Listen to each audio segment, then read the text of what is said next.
Hi every one. ഇന്നത്തെ വീഡിയോയിൽ നമ്മൾ ഡിസ്കസ് ചെയ്യാൻ പോകുന്നത് tribute to papa by Mamta Kalia. Mamta Kalia ഒരു പ്രോമിനൻറ്റ് ഇന്ത്യൻ പോയിറ്റാണ്, fictional writer, playwright, and she is known for her bold, witty and unflinchingly honest portrayal of contemporary life. She was born in 1940 in Delhi. She was written extensively in both English as well as Hindi. English and Hindi രണ്ട് ഭാഷകളിലും ഇദ്ദേഹം എഴുതിയിട്ടുണ്ട്. വളരെ bold ആയിട്ടുള്ള contemporary life നന്നായി depict ചെയ്യുന്ന ഒരു റൈറ്ററാണ് Mamata കലിയ. She won the Vyasaman 2017 for her novel Dukkam Sugam, and she was felicitated with KLF Book Award in 2020 for Ravi Kada. ഇനി നമുക്ക് ഈ പോം ഡീറ്റെയിൽ ആയിട്ടൊന്ന് നോക്കാം. The poem Tribute to Papa, more than just a critic of a single father, it is commentary on the generational conflict. Generational conflictനെ depict ചെയ്യുന്ന ഒരു പോമാണ് tribute to പപ്പ എന്ന് പറയുന്നത്. ഒരു സർഗാസം റിലേറ്റഡ് ആയിട്ടുള്ള അല്ലെങ്കിൽ സർഗാസം ജോണറിലാണ് ഈ ഒരു പോം എഴുതിയിട്ടുള്ളത്. വളരെ സർഗാസ്റ്റിക് ആയിട്ടാണ് ഈ ഒരു പോം എഴുതിയിട്ടുള്ളത്. And she mocks the clean habits, the religious devotion and limited dreams, suggesting that these values have failed to make him successful or admirable in the real world.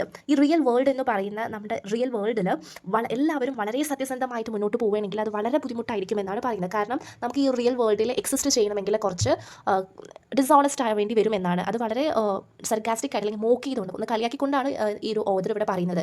വളരെ നല്ല പിള്ള ചമഞ്ഞാൽ അല്ലെങ്കിൽ വളരെ ക്ലീൻ ആയിട്ട് ഇരുന്ന് കഴിഞ്ഞാൽ നമുക്കൊരു വാല്യൂ ഉണ്ടാവില്ല, അല്ലെങ്കിൽ നമ്മൾ എവിടെയും എത്താൻ പോകുന്നില്ല. ഈ വേൾഡിൽ എക്സിസ്റ്റ് ചെയ്യണമെങ്കിൽ നമ്മൾ കുറച്ച് ക്ലീൻ അല്ലാതിരിക്കണം, അല്ലെങ്കിൽ ഡിസോണസ്റ്റ് ആവണം, കുറച്ച് ഇല്ലീഗൽ ആക്ഷൻസ് ചെയ്യണം എന്നാണ് പറയുന്നത്. ഇത് കളിയാക്കിക്കൊണ്ട് പറയുന്നതാട്ടോ, അതാണ് സർഗാസ്റ്റിക് അല്ലെങ്കിൽ മോക്ക് ചെയ്തുകൊണ്ടാണ് പറയുന്നത്. Who cares for you, Papa? Who cares for your clean thoughts, clean words, clean teeth? Who wants to be an angel like you? Who wants it? So നമ്മുടെ ഓദർ ഇവിടെ പറയണം, who cares for you papa. Who cares for you papa എന്ന് പറയുന്നത് ഇവിടെ നമ്മുടെ പോയറ്റിൻ്റെ father വളരെ clean ആയിട്ടുള്ള വളരെ ഹോണസ്റ്റ് ആയിട്ടുള്ള ഒരു മനുഷ്യനാണ്. സോ ഇവിടെ ഓദർ ചോദിക്കുകയാണ്, who cares for you papa, does any one actually value or respect you? വളരെ നല്ല രീതിയിൽ മുന്നോട്ട് പോകുന്ന താങ്കൾ ആരെങ്കിലും റെസ്പെക്ട് ചെയ്യുന്നുണ്ടോ? വളരെ ഹോണസ്റ്റ് ആയിട്ട് സത്യസന്ധമായിട്ട് ഈ ഭൂമിയിൽ ജീവിക്കുന്ന നിങ്ങൾ ആരെങ്കിലും റെസ്പെക്ട് ചെയ്യുന്നുണ്ട്? ഇദ്ദേഹത്തിന് ആരും റെസ്പെക്ട് ചെയ്യുന്നില്ല ഇവിടെ. ആക്ച്വലി ഈ വേൾഡിൽ റെസ്പെക്ട് വേണമെങ്കിൽ നമുക്ക് മണി ഉണ്ടായിരിക്കണം. മണി വേണമെങ്കിൽ നമ്മൾ ഡിസോണസ്റ്റ് ആയിട്ട് മുന്നോട്ട് പോയി അല്ലെങ്കിൽ ഇല്ലീഗൽ ആക്ഷൻസ് ചെയ്തെങ്കിലാണ് നമുക്ക് മണി ഗെയിൻ ചെയ്യാൻ പറ്റുള്ളൂ. അതായത് ഇപ്പോഴത്തെ നമ്മുടെ കണ്ടംപററി വേൾഡ് അങ്ങനെയാണ് മുന്നോട്ട് പോയിക്കൊണ്ടിരിക്കുന്നത് എന്നാണ് ഇവിടെ പോയിട്ട് പറയുന്നത്. അതുകൊണ്ട് നമ്മുടെ ഫാദർ വളരെ ഹോണസ്റ്റ് ആയിട്ടുള്ള ട്രഡീഷണൽ വാല്യൂസ് ഒക്കെ ഹോൾഡ് ചെയ്യുന്ന, റിലീജിയസ് ആയിട്ടുള്ള കാര്യങ്ങളെല്ലാം ഹോൾഡ് ചെയ്യുന്ന ഒരു വ്യക്തിയാണ്. അദ്ദേഹത്തിന് ആരാണ് ഇവിടെ റെസ്പെക്ട് ചെയ്യുന്നത്? നമ്മുടെ ഡോട്ടർ ആൻഡ് ഫാദർ റിലേഷനാണ് ഇവിടെ. അപ്പോൾ ഇവിടെ ഡോട്ടർ ചോദിക്കുകയാണ് ഈ ഫാദറിൻ്റെ അടുത്ത്, ആരാണ് താങ്കൾ റെസ്പെക്ട് ചെയ്യുന്നത്? ആരെങ്കിലും വാല്യൂ ചെയ്യുന്നുണ്ട് ഇവിടെ? Who cares for your clean thoughts, clean words and clean teeth? Being polite, honest and hygienic doesn't seem to get you any respect in the real world. ഈ ഫാദർ വളരെ ക്ലീൻ തോട്ട് ആയിട്ടുള്ള, വളരെ honest ആയിട്ടുള്ള, സത്യസന്ധമായിട്ട് മുന്നോട്ട് കാര്യങ്ങൾ ചെയ്യുന്ന, legal ആയിട്ടുള്ള കാര്യങ്ങൾ ചെയ്യുന്ന, അത്രയും സത്യസന്ധമായിട്ട് വളരെ ഹൈജീനിക് ആയിട്ടുള്ള ഒരാളാണ്. അതുകൊണ്ട് തന്നെ താങ്കളെ ഇങ്ങനെയെല്ലാം ഈ വേൾഡിൽ നിന്നിട്ട് ആരെങ്കിലും താങ്കളെ റെസ്പെക്ട് ചെയ്യുന്നുണ്ടോ? ഇത്ര പൊളൈറ്റായിട്ട് നിന്നിട്ടോ അല്ലെങ്കിൽ ഹോണസ്റ്റ് ആയിട്ട് നിന്നിട്ടൊന്നും ഈ ഒരു വേൾഡിൽ കാര്യമില്ല എന്നാണ് ഇവിടെ പോയിന്റ് പറയുന്നത്. ഇവിടെ clean thoughts, clean words, clean teeth എന്നുള്ള ഒരു ക്ലീൻ പറഞ്ഞിട്ട് നമുക്ക് അവിടെ വേർഡ്സ് കാണാൻ പറ്റും. which means she mocks his obsession with being morally pure and physically neat. Clean symbolizes attempt to live a pure and disciplined life. വളരെ disciplined ആയിട്ട് life മുന്നോട്ട് കൊണ്ടുപോയിട്ടൊന്നും ഈ വേൾഡിൽ ഒരു കാര്യമില്ല. നമുക്ക് സത്യസന്ധത എന്നുള്ളതും കയ്യിൽ മുറുകെ പിടിച്ചു കഴിഞ്ഞാലൊന്നും ഈ വേൾഡിൽ ഒരു എക്സിസ്റ്റൻസ് ഉണ്ടാവാൻ പോകുന്നില്ല, അല്ലെങ്കിൽ ആരും നമ്മളെ വാല്യൂ ചെയ്യാനും റെസ്പെക്ട് ചെയ്യാനും പോകുന്നില്ല എന്ന് നമ്മുടെ പോയിട്ട് കളിയാക്കിക്കൊണ്ട് പറയുകയാണ്. ഈ ഫാദർ വളരെ ക്ലീൻ ആയിട്ടുള്ള ഒരു മനുഷ്യനാണ്. വളരെ ക്ലീൻ തോട്ട്സ്, നല്ല ചിന്താഗതികളും നല്ല വാക്കുകളും മാത്രം പറയുന്ന, വളരെ ഹൈജീനിക് ആയിട്ടുള്ള ഡിസിപ്ലിൻ ലൈഫ് ഹോൾഡ് ചെയ്യുന്ന ഒരു വ്യക്തിയാണ്. അപ്പോൾ അദ്ദേഹത്തെ കളിയാക്കിക്കൊണ്ട് പറയുകയാണിത്, ഈ റിയൽ വേൾഡിൽ ഇതിനൊന്നും ഒരു എക്സിസ്റ്റൻസ് ഇല്ല എന്ന്. You are an unsuccessful man, a papa couldn't waggle a cozy place in the world. You have always lived a life of limited dreams. Who wants to be an angel like you? Being a perfect or saintly person isn't attractive to others. Who wants it? Doesn't anyone actually want to live the way you do? ഇവിടെ അദ്ദേഹം പോയിട്ട് ചോദിക്കുകയാണ്, who wants to be an angel like you? Being a perfect saintly person isn't attractive to others. വളരെ സത്യസന്ധമായിട്ടുള്ളൊരു മാലാഖ പോലെ അത്രയും honest ആയിട്ടുള്ള ഒരാളായി കഴിഞ്ഞാലൊന്നും ഇവിടെ ആരെയും വേണം. അങ്ങനെയുള്ള ആൾക്കാരെ ആരും തിരിഞ്ഞു നോക്കുക പോലും ചെയ്യില്ല. ആർക്കും മറ്റുള്ളവർക്ക് ഒട്ടും അട്രാക്റ്റീവ് ആയിട്ടുള്ള ആളായിരിക്കില്ല എന്നാണ് പറയുന്നത്. ഇവിടെ അട്രാക്റ്റീവ് ആവണമെങ്കിൽ അല്ലെങ്കിൽ മറ്റുള്ളവരുടെ റെസ്പെക്റ്റും വാല്യൂ കിട്ടണമെങ്കിൽ ഡിസോണസ്റ്റ് ആവണം, ഇല്ലീഗൽ ആക്ടിവിറ്റീസ് ചെയ്യണം, മണി ഗെയിൻ ചെയ്യണം. അല്ലാതെ ഇത്രയും സത്യസന്ധമായിട്ടുള്ള ഏഞ്ചൽ പോലുള്ള രൂപത്തിനൊന്നും ആരും അട്രാക്റ്റീവ് അല്ല, അല്ലെങ്കിൽ ആരും മൈൻഡ് ചെയ്യുന്നില്ല എന്നാണ് പറയുന്നത്. സോ നമ്മുടെ ഫാദർ ഒരു ഏഞ്ചൽ പോലെ ആയിട്ടൊന്നും കാര്യമില്ല എന്നാണ് ഇവിടെ പറയുന്നത്. Who wants it does anyone actually want to leave the way you do. താങ്കൾ ജീവിക്കുന്ന പോലെ ഇവിടെ ജീവിക്കാൻ ആർക്കെങ്കിലും താല്പര്യമുണ്ടോ? ആർക്കും വേണ്ട. ആർക്കും ഇങ്ങനെ ഏഞ്ചലായിട്ട് അല്ലെങ്കിൽ ഭയങ്കര സത്യസന്ധമായിട്ട് ഹോണസ്റ്റ് ആയിട്ട് ഇല്ലീഗൽ ആക്ടിവിറ്റീസിലൊന്നും തലയിടാത്ത ഇങ്ങനത്തെ ഒരാളായിട്ട് ജീവിക്കാനൊന്നും ഇവിടെ ആരും ആഗ്രഹിക്കുന്നില്ല. എല്ലാവർക്കും വേണ്ടത് പണമാണ്, അല്ലെങ്കിൽ പദവിയാണ്, ഹോണസ്റ്റ് റെസ്പെക്റ്റ് ആണ്. ഇതെല്ലാം ആണ് ഇവിടെയുള്ള എല്ലാവർക്കും വേണ്ടത്. അല്ലാതെ താങ്കളെ പോലെ ഇങ്ങനെ ഏഞ്ചൽ ആയിട്ടുള്ള ഒരു രൂപത്തിനെ ഒന്നും ആർക്കും ഇവിടെ ആവശ്യമില്ല എന്നാണ് പറയുന്നത്. You are an unsuccessful man, Papa. Couldn't wangle a cozy place in the world. You have always lived a life of limited dreams. So here the poet says, in terms of money and status, you have failed. ഈ father ഹോണസ്റ്റിൻ്റെ കാര്യം എടുക്കുകയാണെങ്കിൽ അദ്ദേഹം ചെയ്തിട്ടുണ്ടായിരിക്കാം. പക്ഷേ ഈ real വേൾഡിൽ honest ഒന്നല്ല വേണ്ടത്. ഇവിടെ മണി ആൻഡ് സ്റ്റാറ്റസിനാണ് ഇമ്പോർട്ടൻസ് കൊടുക്കുന്നത്. മണി ആൻഡ് സ്റ്റാറ്റസിൻ്റെ ടേംസിൽ എടുക്കുകയാണെങ്കിൽ താങ്കൾ ഇവിടെ ഈ റിയൽ വേൾഡിൽ fail ആയിട്ടിരിക്കുകയാണ്, തോറ്റുപോയിരിക്കുന്നു. Couldn't wangle a cozy place in the world. You weren't clever or aggressive enough to get a comfortable, wealthy position in society. ഈ ഒരു വേൾഡിൽ അല്ലെങ്കിൽ ഒരു സൊസൈറ്റിയിൽ ഒരു വെൽത്തി പൊസിഷൻ എന്നുള്ള രീതിയിലേക്ക് താങ്കൾ എത്തിയിട്ടില്ല. താങ്കൾക്ക് ഒട്ടും അഗ്രസീവ്നെസ് ഇല്ല, ഒട്ടും കുബുദ്ധിയില്ല, ക്ലെവർ അല്ല. താങ്കൾ എല്ലാം നല്ല രീതിയിൽ സ്ട്രെയിറ്റ് ആയിട്ട് പോകുന്ന ഒരു വ്യക്തിയാണ്. അങ്ങനെയുള്ള ഒരാൾക്ക് ഈ ഒരു സൊസൈറ്റിയിൽ ഒരു വെൽത്തി പൊസിഷനിൽ നിൽക്കാൻ കഴിയില്ല. You have always lived a life of limited dreams. You never aimed high you wanted big things. എന്നും ചെറിയ ചെറിയ കാര്യങ്ങൾ മാത്രമാണ് നിങ്ങൾ, വളരെ ലിമിറ്റഡ് ആയിട്ടുള്ള ഡ്രീംസ് മാത്രമാണ് താങ്കൾക്കുള്ളത്. അങ്ങനെ ലിമിറ്റഡ് ഡ്രീംസ് വെച്ചിട്ട് കാര്യമില്ല. You never aimed high. ഒരിക്കൽ പോലും ഒരുപാട് ആഗ്രഹിച്ചിട്ടില്ല എന്ന് പറയുമ്പോൾ, കുന്നോളം ആഗ്രഹിച്ചെങ്കിലേ നമുക്കൊരു കുന്നിക്കുരുവെങ്കിലും കിട്ടുള്ളൂ എന്ന് പറയില്ലേ. ബട്ട് ഹിയർ ഈ ഫാദർ തൻ്റെ കയ്യിലുള്ളത് മാത്രം, വളരെ ലിമിറ്റഡ് ആയിട്ടുള്ള കാര്യങ്ങൾ മാത്രമേ ആളുടെ ലൈഫിൽ ആഗ്രഹിച്ചിട്ടുള്ളൂ. അപ്പോൾ ഇവിടെ നമ്മുടെ പോയിന്റ് പറയുന്നത് യു നെവർ എയിംഡ് ഹൈ. ഒരുപാടൊന്നും ആഗ്രഹിച്ചിട്ടില്ല. ഒരു വാണ്ടഡ് ബിഗ് തിങ്സ്. താങ്കൾക്ക് ഒരിക്കലും ഒരുപാട് വലിയ വലിയ കാര്യങ്ങൾ വേണമെന്നില്ല. അപ്പോൾ അങ്ങനെയൊന്നല്ല വേണ്ടത്. സൊസൈറ്റിയിൽ നമുക്ക് റെസ്പെക്റ്റും വാല്യൂം കിട്ടണമെങ്കിൽ you have in terms of money and status ഉണ്ടെങ്കിൽ മാത്രമാണ് നമുക്ക് ഈ ഒരു വാല്യൂ ആണെങ്കിലും റെസ്പെക്റ്റും കിട്ടുള്ളൂ. അല്ലാതെ ഹോണസ്റ്റ് മുറുകെ പിടിച്ചതുകൊണ്ടൊന്നും നമ്മളെ ആരും ഈ വേൾഡിൽ മൈൻഡ് ചെയ്യാൻ പോകുന്നില്ല. I wish you had guts, Papa, to smuggle 80,000 watches at a stroke. And I had proudly say, my father's in import-export business, you know. I had be proud of you then. I wish you had guts, Papa. I wish you were brave enough to be a bit bad or daring. അപ്പോൾ ഇവിടെ ഈ കുട്ടി പറയുകയാണ്, പപ്പ ഞാൻ ആഗ്രഹിക്കണം നിങ്ങൾക്ക് കുറച്ച് guts വേണമെന്ന്. Guts to do what? എന്തിനുള്ള ഗഡ്സ് വേണമെന്ന് ഈ കുട്ടി ആഗ്രഹിക്കുന്നത്? ഈ കുട്ടി അച്ഛൻ്റെ അടുത്ത് പറയുന്നത്, അച്ഛനക്ക് കുറച്ച് ഗഡ്സ് വേണമെന്ന് ഞാൻ ആഗ്രഹിക്കുകയാണ്. To do the illegal activities, to do the bad activities, bad ആയിട്ടുള്ള കാര്യങ്ങൾ ചെയ്യാനുള്ള ഒരു ഗഡ്സ് വേണം എന്നാണ് പറയുന്നത്. ശരിക്കും അച്ഛനമ്മമാരാണ് കുട്ടികളെ ഉപദേശിക്കുക, നല്ല കാര്യങ്ങൾ ചെയ്യണം, ചീത്തതായിട്ടുള്ള ചെയ്യരുത് എന്ന് പറഞ്ഞിട്ട്. പക്ഷേ ഇവിടെ ഒരു കുട്ടി തൻ്റെ അച്ഛനെ നന്നാക്കാൻ വേണ്ടി നോക്കുകയാണ്. അച്ഛനെ ഉപദേശിക്കുക, താങ്കൾ ഒരു ഗഡ്സ് ഉള്ള ഒരാളായിരിക്കണം, മോശപ്പെട്ട കാര്യങ്ങൾ ചെയ്യാനുള്ള ഒരു ഗഡ്സ് താങ്കൾക്ക് വേണം, നല്ല കാര്യങ്ങളൊന്നും ചെയ്തിട്ടൊന്നും കാര്യമില്ല എന്നാണ് ഈ ഒരു കുട്ടി അച്ഛനക്ക് കൊടുക്കുന്ന ഒരു ഉപദേശം. അതൊരു ജനറേഷണൽ ഗ്യാപ്പാണ് അവിടെ കാണിക്കുന്നത്. ഓരോ ജനറേഷൻ മാറും തോറും അവരുടെ ഒരു തോട്ട് പ്രോസസ് ഒക്കെയാണ് ഇവിടെ പറയുന്നത്. അപ്പോൾ എന്തൊക്കെ ബാഡ് ആക്ടിവിറ്റീസ് ചെയ്യാനുള്ള ഗഡ്സാണ് ഈ പപ്പക്ക് വേണ്ടതെന്നാണ് താഴത്തെ ലൈൻസിൽ പറയുന്നത്. To smuggle 80,000 watches at a stroke. If you were a criminal like a smuggler, you would be rich. അപ്പോൾ എങ്ങനെയാവണം? ഒരു സ്മഗ്ലർ ആവണം എന്നാണ് പറയുന്നത്. എങ്ങനത്തെ സ്മഗ്ലർ? നിങ്ങളൊരു ക്രിമിനലായി, ഒരു സ്മഗ്ലർ പോലെ ഒരു ക്രിമിനലായി കഴിഞ്ഞാൽ എങ്കിൽ മാത്രമാണ് നിങ്ങൾക്കൊരു റിച്ച് ആവാൻ പറ്റുള്ളൂ. അപ്പോൾ നമ്മൾ ആദ്യമേ പറഞ്ഞു, ഈ വേൾഡിൽ മണി ഗെയിൻ ചെയ്യണമെങ്കിൽ നമുക്ക് ഇല്ലീഗൽ ആക്ടിവിറ്റീസ് ചെയ്തെങ്കിൽ മാത്രമേ മണി ഗെയിൻ ചെയ്യാൻ പറ്റുള്ളൂ. സത്യസന്ധമായിട്ടൊന്നും മുന്നോട്ട് പോയിട്ട് കാര്യമില്ല എന്ന് പറഞ്ഞു. അപ്പോൾ ഇവിടെ ഈ കുട്ടി പറയുകയാണ്, നിങ്ങളൊരു ക്രിമിനൽ ആവണം, ലൈക്ക് എ സ്മഗ്ലർ. ഒരു സ്മഗ്ലർ പോലെ ഒരു ക്രിമിനൽ ആയെങ്കിൽ മാത്രമാണ് you would be rich. And I had proudly say, my father's import-export business, you know. I could lie about your wealth and pretend you are a successful businessman. I had be proud of you then. I would respect your wealth more than I respect your honesty. So ഇദ്ദേഹം ഈ പോയിട്ട് ഇവിടെ കുട്ടിയുടെ പെർസ്പെക്റ്റീവിൽ പറയാം. കുട്ടി പറയുന്നത് എന്താണ്? അച്ഛൻ്റെ സ്മഗ്ലിംഗ് ഒക്കെ ചെയ്ത് ഒരു ക്രിമിനലായി ഒരുപാട് കാശൊക്കെ ഉണ്ടാക്കി ഒരു വെൽത്തി മാൻ ആയി കഴിഞ്ഞാൽ എനിക്ക് പ്രൗഡായിട്ട് പറയാം, എൻ്റെ അച്ഛൻ ഒരു വെൽത്തി മാൻ ആണ്, അല്ലെങ്കിൽ ഒരു റിച്ച് ബിസിനസ് മാൻ ആണ്, ഒരു സക്സസ്ഫുൾ ബിസിനസ് മാൻ ആണെന്ന് എനിക്ക് വളരെ പ്രൗഡായിട്ട് പറയാം.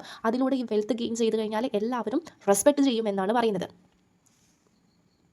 But you have always wanted me be a model man, a sort of an ideal man.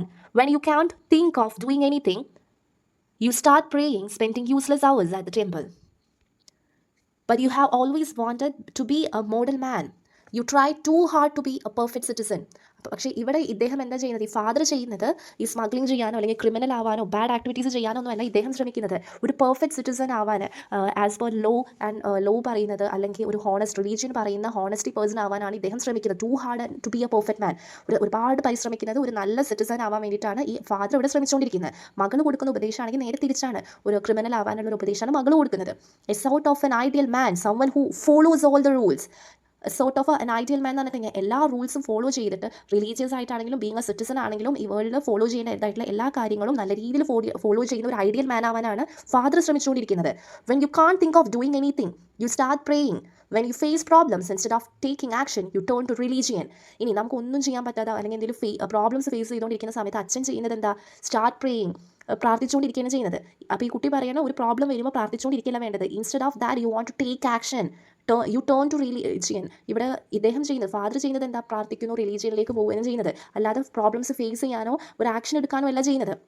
U waste your time praying instead of improving your lifes. അപ്പോൾ ഈ കുട്ടി പറയണത് നിങ്ങൾ വേസ്റ്റ് ചെയ്യണം. ഈ അമ്പലങ്ങളിലൊക്കെ കയറി സമയം കളഞ്ഞുകൊണ്ടിരിക്കുകയാണ്. നിങ്ങളുടെ സമയം മുഴുവനും പ്രാർത്ഥിച്ചുകൊണ്ട് നിങ്ങൾ വേസ്റ്റ് ചെയ്തുകൊണ്ടിരിക്കുകയാണ്. അതല്ല ചെയ്യേണ്ടത്. നിങ്ങൾ പ്രോബ്ലം ഫേസ് ചെയ്തിട്ട് you want to take the action. എങ്കിൽ മാത്രമാണ് ലൈഫിൽ ഒരു സക്സസ്ഫുൾ ആവാനേ കഴിയുള്ളൂ എന്നാണ് ഈ കുട്ടി കൊടുക്കുന്നത് ഉപദേശം എന്ന് പറയുന്നത്. You want me to be like you papa or like Rani Lakshmibai.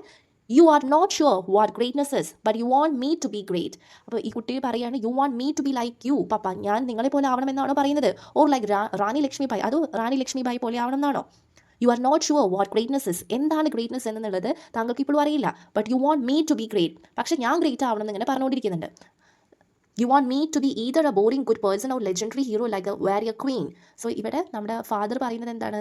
കുട്ടി പറയുന്ന ഫാദറിൻ്റെ അടുത്ത് ഞാൻ നിങ്ങളെ പോലെ ആവണം എന്നാണോ പറയുന്നത്? ഒരു നല്ല പേഴ്സണായിട്ട്, ഈ ഒരു നല്ല സിറ്റിസൺ ആയിട്ട്, അല്ലെങ്കിൽ ഒരു ഐഡിയൽ മാനായിട്ട് ഈ ഒരു സൊസൈറ്റിയിൽ വളരണം എന്നാണോ പറയുന്നത്? അങ്ങനെ ഒരു ബോറിംഗ് ക്യാരക്ടർ ആവണോ ഞാൻ? But you want me to be great. You don't even know how to define success. Yet you put the pressure on me to achieve it. നിങ്ങൾക്ക് എങ്ങനെയാണ് സക്സസ് അച്ചീവ് ചെയ്യേണ്ടതെന്ന് അറിയില്ല. എന്നിട്ട് എൻ്റെ മേൽ ഇങ്ങനെ പ്രഷർ ചെയ്തുകൊണ്ടിരിക്കുക. യു വാണ്ട് ടു അച്ചീവ് എന്ന് പറഞ്ഞിട്ട്, അല്ലെങ്കിൽ ഗ്രേറ്റ് ആവണം എന്ന് പറഞ്ഞിട്ട് എൻ്റെ മേൽ പ്രഷർ ചെയ്തുകൊണ്ടിരിക്കുക. ബട്ട് നിങ്ങൾക്ക് എന്താണ് ഗ്രേറ്റ്നെസ് എന്നുള്ളത് അറിയില്ല. I give 2 donkey claps for your greatness and 3 for Rani Lakshmibai. I have zero respect for your version of being a good man.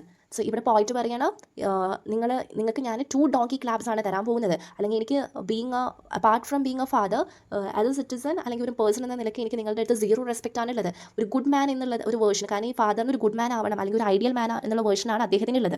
അങ്ങനെയുള്ളൊരു കോൺസെപ്റ്റിൻ്റെ അടുത്ത് മക്കൾക്ക് 0 റെസ്പെക്റ്റ് ആണുള്ളത് എന്നാണ് പറയുന്നത്. ഈ ഡോങ്കി ക്ലാപ്പ് എന്ന് പറഞ്ഞാൽ it is a sarcastic insulting gesture ആണ്. നമ്മൾ കളിയാക്കിക്കൊണ്ട് ഇങ്ങനെ ചെയ്യുന്ന ഒരു ജെസ്റ്ററാണ് ഡോങ്കി ക്ലാപ്പ് എന്ന് പറയുന്നത്. And 3 for Rani Lakshmibai. I don't even care for the traditional heroes you admire. അപ്പോൾ ഫാദർ ആണെങ്കിലോ വളരെ ഐഡിയലിസ്റ്റിക് ആയിട്ട് റിലീജിയസ് ആയിട്ട് കാര്യങ്ങൾ കൊണ്ടുപോകുന്ന ഒരാളാണ്. അങ്ങനെ ചെയ്യുന്ന ആളുടെ ഒരു ഐഡിയൽ പേഴ്സൺ അല്ലെങ്കിൽ ഒരു ഗുഡ് എന്നുള്ള ഒരു വേർഷൻ്റെ അടുത്ത് ഈ മകൾക്ക് 0 റെസ്പെക്റ്റ് മാത്രമാണ് ഉള്ളത്. These days I am seriously thinking of disowning you papa, you and your sacredness. What if I start calling you Mr. Kapoor, lower division clerk accounts section?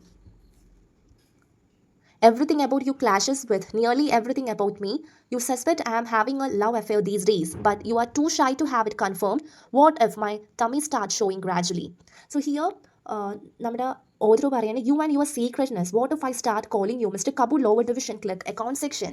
So ഈ ദിവസങ്ങളായിട്ട് നമ്മുടെ ഈ കുട്ടിക്ക് അച്ഛൻ്റെ അടുത്ത് വളരെ ഡിസോണിങ് ആണ്, അല്ലെങ്കിൽ ഒട്ടും റെസ്പെക്റ്റ് ഇല്ല എന്നാണ് പറയുന്നത്. ഈ കുട്ടി പറയുന്നത് എനിക്കിപ്പോൾ കുറച്ച് ദിവസങ്ങളായിട്ട് എനിക്ക് താങ്കളുടെ അടുത്ത് ഒട്ടും റെസ്പെക്റ്റ് ഇല്ല, ബിക്കോസ് ഓഫ് യുവർ സീക്രറ്റ്നെസ്. ഇദ്ദേഹത്തിൻ്റെ ഒരു റിലീജിയസ് പെർസ്പെക്റ്റീവ് കാരണം, അല്ലെങ്കിൽ ദ വേർഷൻ ഓഫ് ഗുഡ്നെസ്, ഈ ഒരു ഗുഡ്നെസ് എന്നുള്ളൊരു വേർഷൻ കാരണം നമ്മുടെ ഈ ഡോട്ടറിന് ഈ ഫാദറിൻ്റെ അടുത്ത് ഒട്ടും റെസ്പെക്റ്റ് ഇല്ലാതായി തുടങ്ങിയെന്ന് പറയുന്നത്. ഞാൻ എന്താണ് നിങ്ങളെ വിളിക്കേണ്ടത്?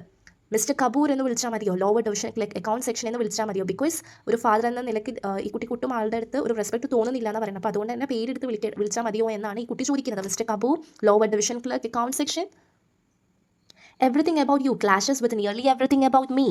You suspect I am having a love affair these days, but you are too shy to have it confirmed. What if my tummy starts showing gradually? അപ്പോൾ ഈ അച്ഛനക്കാണെങ്കിൽ മകളുടെ അടുത്ത് കുറച്ച് ഡൗട്ട്സ് ഒക്കെ ഉണ്ട് എന്നാണ് പറയുന്നത്. അപ്പോൾ മകൾ പറയുന്നത് എനിക്കറിയാം താങ്കൾക്ക് എൻ്റെ അടുത്ത് കുറച്ച് ഡൗട്ട്സ് ഉണ്ട്, എനിക്ക് എന്തോ ലവ് അഫെയർ ഉണ്ട് എന്നൊക്കെ നിങ്ങൾക്ക് ഡൗട്ട് ഉണ്ടെന്ന് എനിക്കറിയാം, പക്ഷേ അത് ചോദിക്കാനുള്ള ധൈര്യം പോലും നിങ്ങൾക്കില്ല.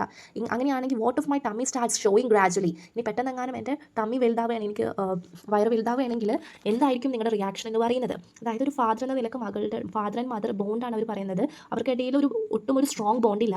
ഫാദറിന് ഡോട്ടറിൻ്റെ അടുത്ത് കാര്യങ്ങൾ തുറന്ന് സംസാരിക്കാനുള്ള ഒരു റിലേഷൻ അവർക്കിടയിലില്ല. ഫാദറിനാണെങ്കിൽ വളരെ ഷൈ ആണ് ഇത്തരം കാര്യങ്ങൾ, ഇപ്പോൾ അഫെയറിൻ്റെ കാര്യങ്ങളൊക്കെ ചോദിക്കാൻ മകളുടെ അടുത്ത് കമ്മ്യൂണിക്കേറ്റ് ചെയ്യാൻ വളരെ ഷൈ ആയിട്ടാണ് ഇരിക്കുന്നതെന്നാണ് മകൾ പറയുന്നത്. അങ്ങനെയാണെങ്കിൽ പെട്ടെന്ന് എൻ്റെ വയറൊന്ന് വലുതായി കഴിഞ്ഞാൽ അച്ഛൻ്റെ അവസ്ഥ എന്തായിരിക്കും എന്നാണ് മകൾ ചോദിക്കുന്നത്. And I refused to have curated, but I will be careful, Papa, or I know you will at once think of suicide. പെട്ടെന്നെങ്ങാനും വയറ് ഇങ്ങനെ വലുതായി, എൻ്റെ ടമ്മി വലുതായി ഗ്രോ ചെയ്യാൻ തുടങ്ങി, ഞാൻ പ്രഗ്നൻ്റ് ആണെന്നെങ്ങാനും താങ്കൾ അറിഞ്ഞു കഴിഞ്ഞാൽ എനിക്കറിയാം ഡെഫിനറ്റ്ലി താങ്കൾ സൂയിസൈഡ് ചെയ്യുന്നുള്ളത്. അതുകൊണ്ട് ഞാൻ വളരെ കെയർഫുൾ ആയിരിക്കും. എനിക്ക് അങ്ങനെ ഒന്നുമില്ല, അങ്ങനെ എന്തെങ്കിലും ഉണ്ടെങ്കിൽ എനിക്കറിയാം ഹൗ ടു കെയർഫുൾ. ഈ ഒരു ലവ് അഫെയർസിനെ കുറിച്ചിട്ടൊക്കെയുള്ള കാര്യങ്ങളൊക്കെ എനിക്ക് നന്നായിട്ട് അറിയാം. ഞാൻ അങ്ങനത്തെ റിലേഷൻ്റെ അടുത്തൊക്കെ വളരെ കെയർഫുൾ ആയിരിക്കും. ബിക്കോസ് ഐ ന്യൂ ദാറ്റ് താങ്കൾക്ക് ഇതൊന്നും കേൾക്കാനുള്ള ഒരു സ്ട്രെങ്ത് ഇല്ല, അതല്ലെങ്കിൽ ഇതൊന്നും ഫേസ് ചെയ്യാനുള്ള ഒരു സ്ട്രെങ്ത് ഇല്ല, പ്രോബ്ലംസിനെ ഫേസ് ചെയ്യാനുള്ള ഒരു ഗട്സ് ഇല്ല എന്നുള്ള കാര്യം എനിക്ക് നന്നായിട്ട് അറിയാം. If anything such kind of things happen, I knew that you will definitely think of suicide. എനിക്കറിയാം താങ്കൾ എന്തായാലും സൂയിസൈഡ് ചെയ്യുള്ളൂ അങ്ങനെ എന്തെങ്കിലും സംഭവിച്ചാൽ. അതുകൊണ്ട് തന്നെ ഞാൻ വളരെ കെയർഫുൾ ആയിരിക്കും. These days, I'm seriously thinking of disowning you. Papa, I'm so ashamed and frustrated by your lack of ambition that I want to cut teeth with you. അപ്പോൾ ഇദ്ദേഹമാണെങ്കിൽ ഇപ്പോൾ കുറച്ച് കാലമായിട്ട് വളരെ സീരിയസ്ലി സീക്രട്ട്നെസ് ഫോളോ ചെയ്യുന്ന ഒരു വ്യക്തിയാണ്, അല്ലെങ്കിൽ റിലീജിയസ് ആയിട്ടുള്ള ട്രഡീഷണൽ നോംസ് ഫോളോ ചെയ്യുന്ന ഒരു വ്യക്തിയാണ് നമ്മുടെ ഈ ഫാദർ എന്ന് പറയുന്നത്, അല്ലെങ്കിൽ പപ്പ. സോ അതുകൊണ്ട് തന്നെ ഈ മകൾക്ക് വളരെ അഷെയിംഡ് ആയിട്ട് തുടങ്ങിയിട്ടുണ്ട്, വളരെ ഷെയിമായിട്ട് തുടങ്ങിയിട്ടുണ്ട്. ഓൾവേസ് ഷീസ് ഗെറ്റിംഗ് ഫ്രസ്ട്രേറ്റഡ്, വളരെ ഫ്രസ്ട്രേറ്റഡ് ആണ്. ബിക്കോസ് അച്ഛന് ഒട്ടും ഒരു അംബീഷൻ ഇല്ല. അപ്പോൾ അതുകൊണ്ട് തന്നെ ഇങ്ങനത്തെ ഒരു കാര്യങ്ങളോട്, ഇത്തരത്തിലുള്ള കാര്യങ്ങളോട് ഈ കുട്ടിക്കൊട്ടും അഡ്ജസ്റ്റ് ചെയ്യാൻ പറ്റുന്നില്ല. സോ അച്ഛനെ മോക്ക് ചെയ്തുകൊണ്ട്, ഇന്നത്തെ വേൾഡ് എന്ന് പറഞ്ഞു കഴിഞ്ഞാൽ ഇങ്ങനെയൊന്നും അല്ല, താങ്കൾ ജീവിച്ചിരുന്ന കാലഘട്ടമല്ല ഇപ്പോൾ ഉള്ളത്. ഇപ്പോൾ എന്ന് പറഞ്ഞു കഴിഞ്ഞാൽ ആരും ഹോണസ്റ്റ് ആയിട്ടുള്ള ആൾക്കാരല്ല, ആരും ഐഡിയൽ വർക്ക്ഷിപ്പ് ഫോളോ ചെയ്യുന്ന വ്യക്തികളല്ല, എല്ലാവരും വളരെ ഡിസോണസ്റ്റ് ആണ്, വളരെ കണ്ണിങ് ആണ്, ഇല്ലീഗൽ ആക്ടിവിറ്റീസ് ചെയ്യുന്ന വ്യക്തികളാണ്. ഈ വേൾഡിൽ റെസ്പെക്റ്റ് ആൻഡ് വാല്യൂ വേണമെങ്കിൽ മണി വേണം. In terms of money and status ആണ് ആളുകൾ നമ്മളെ റെസ്പെക്ട് ചെയ്യുന്നത് എന്നുള്ള കാര്യങ്ങളൊക്കെയാണ് ഈ മകള് ഈ ഫാദറിന് ഉപദേശിച്ചു കൊടുക്കുന്നത്. ഇത് ആക്ച്വലി ഒരു സർഗാസ്റ്റിക് അല്ലെങ്കിൽ മോക്കിംഗ് വേർഷൻ ഓഫ് പോം ആണ്. And now let's look upon the core themes of this poem. Generational conflict. The father values morality and tradition, while the child value money and power. അപ്പോൾ നമ്മൾ ഇത്രയും നേരം ഡീറ്റെയിൽ ആയിട്ട് പറഞ്ഞത് തന്നെയാണ് ജനറേഷണൽ കോൺഫ്ലിക്റ്റ് എന്ന് പറയുന്നത്. ജനറേഷണൽ കോൺഫ്ലിക്റ്റ് എന്ന് പറഞ്ഞു കഴിഞ്ഞാൽ ഫാദർ കൊടുക്കുന്ന ഇമ്പോർട്ടൻസ് അല്ലെങ്കിൽ വാല്യൂ പറയുന്നത് മൊറാലിറ്റിക്കും ട്രഡീഷനുമാണ്. While the child values money and power. പക്ഷേ കുട്ടി കൊടുക്കുന്ന ഇമ്പോർട്ടൻസ് എന്തിനാണ്? കാഷിനും പവറിനുമാണ്. Then so that is the first theme എന്ന് പറയുന്നത്. ജനറേഷണൽ കോൺഫ്ലിക്റ്റ് ആണ് ഇതിൽ ഡീൽ ചെയ്യുന്ന മെയിൻ തീം എന്ന് പറയുന്നത്. Bitterness. The speaker feels that being good has left their family poor and insignificant. അപ്പോൾ ഈ ഒരു ഫാമിലി വളരെ ഇങ്ങനെ ഗുഡായിട്ട് പോയി കഴിഞ്ഞാൽ ഫാമിലിയിൽ എന്തായിരിക്കും? മണി ഉണ്ടായിരിക്കില്ല, ഫാമിലി എപ്പോഴും പൂവറായിട്ട് പോയിക്കൊണ്ടേയിരിക്കുള്ളൂ. റിച്ച് ആവണമെങ്കിൽ ഗുഡായിട്ട് അല്ലെങ്കിൽ ഒരു ഐഡിയൽ മാനായിട്ട് പോയിട്ട് കാര്യമില്ല. ഇന്നത്തെ സൊസൈറ്റിയിൽ ഐഡിയൽ പേഴ്സൺ ആയി കഴിഞ്ഞാൽ നമുക്ക് ഒട്ടും കാശ് സമ്പാദിക്കാനോ അല്ലെങ്കിൽ റിച്ച് ആവാനോ വെൽത്തി പേഴ്സൺ ആവാനൊന്നും കഴിയില്ല എന്നാണ് പറയുന്നത്. Reality versus ideals. The speaker prefers a successful criminal over an unsuccessful saint. ഇവിടെ സ്പീക്കർ പ്രിഫർ ചെയ്യുന്നത് ഒരു സക്സസ്ഫുൾ ആയിട്ടുള്ള ഒരു ക്രിമിനൽ ആവാനാണ് ഇവിടെ പറയുന്നത്, അല്ലാതെ ഒരു ഏഞ്ചൽ ആയിട്ടൊന്നും കാര്യമില്ല. ഇന്നത്തെ സമൂഹത്തിൽ ഒരു ഏഞ്ചൽ ആയിട്ടൊന്നും ഒരു കാര്യവും ഇല്ല എന്നാണ് പറയുന്നത്. ഇത് ആക്ച്വലി ഒരു ജനറേഷണൽ ഗ്യാപ്പാണ് ഇവിടെ കാണിക്കുന്നത്, അല്ലെങ്കിൽ ഒരു ജനറേഷണൽ കോൺഫ്ലിക്റ്റ് ആണ്. കാരണം ഈ അച്ഛൻ ഉണ്ടായിരുന്ന സമയത്ത് അല്ലെങ്കിൽ അച്ഛൻ്റെ കാലഘട്ടം എന്ന് പറയുന്നത് അന്നത്തെ കാലഘട്ടത്തിൽ എല്ലാവരും വളരെ സത്യസന്ധരായിട്ടുള്ള ഹോണസ്റ്റ് ആയിട്ടുള്ള ആളുകളായിരിക്കും. അപ്പോൾ അന്നത്തെ ഒരു സൊസൈറ്റി അല്ല ഇന്നുള്ളത്. അപ്പോൾ ആ ഒരു ജനറേഷൻ തമ്മിൽ ഒരുപാട് ഗ്യാപ്പ് ഉണ്ട്. ഇന്നെന്ന് പറഞ്ഞു കഴിഞ്ഞാൽ ഹോണസ്റ്റ് ആയിട്ടുള്ള അല്ലെങ്കിൽ ഒരു ഐഡിയൽ ആയിട്ടുള്ള ആൾക്കാരൊക്കെ വളരെ കുറവായിരിക്കും. അപ്പോൾ ഇന്നത്തെ ആളുകൾ കൂടുതൽ ഇമ്പോർട്ടൻസ് കൊടുക്കുന്നത് മണി ആൻഡ് പവറിനാണ്. സോ ഇത്തരത്തിലുള്ള ഒരു ജനറേഷണൽ കോൺഫ്ലിക്റ്റ് ആണ് ഈ ഒരു പോം മെയിനായിട്ട് ഡീൽ ചെയ്തിരുന്നത്. So I hope you understand the poem. Thank you so much.